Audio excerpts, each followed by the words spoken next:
come to Hatta Hazare to travel and the tourists, they have very good and very best service.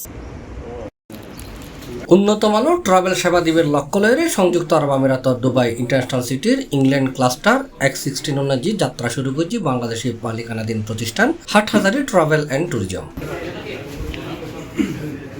জুনের 12 তারিখ বৃহস্পতিবার প্রতিষ্ঠানের স্বত্বাধিকারী মোহাম্মদ জানি আলম পারভেজ, মোহাম্মদ শহীদুল আলম মানিক, মোহাম্মদ জাহিদুল আলম বাবু উপস্থিত এই প্রতিষ্ঠানের ফিতেহাটি শুভ উদ্বোধন করেন।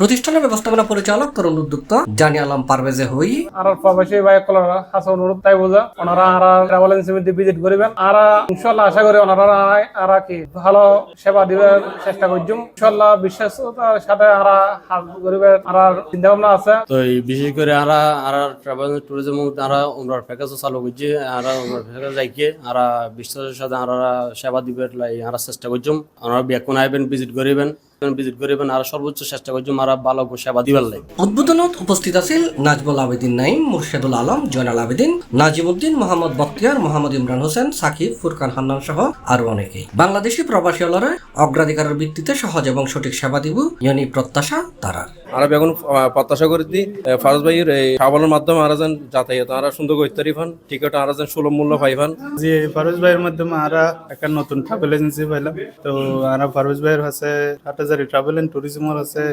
সর্বোত্তক আশা থাকবে যে রিজনেবল প্রাইসে আর সর্বোত্তক সুবিধা ইয়ান আর ফারুজ ভাই তো আশা করি। আমাদের পারভেজ ভাই চিপ প্রাইসে আমাদের সবাইকে সস্তা প্রাইসে দিতে পারে, টিকিট দিতে পারে। হাটহাজারী ট্রাভেল এজেন্সি উদ্বোধন করা গিয়ে কিছুক্ষণ আগে এটা আর বাংলাদেশের স্বত্বাধিকারী আর মামা মোহাম্মদ পারভেজ তার অধীনে প্রতিষ্ঠান পরিচালনা হইব। ওনারা বেগুন ইন্টারন্যাশনাল সিটি X16 এর মধ্যে আইবেন আইয়ের ওনারা অনেক রিজনেবল প্রাইসের মধ্যে ওনারা টিকিট পাবেন। অনুষ্ঠানের শেষে দেশ, জাতি, মুসলিম উম্মার সুখ সমৃদ্ধি কামনায় বিশেষ দোয়া এবং মোনাজাতের মাধ্যমে উদ্বোধনী অনুষ্ঠানের সমাপ্তি ঘোষণা করা হবে। C+ TV, Chittagong.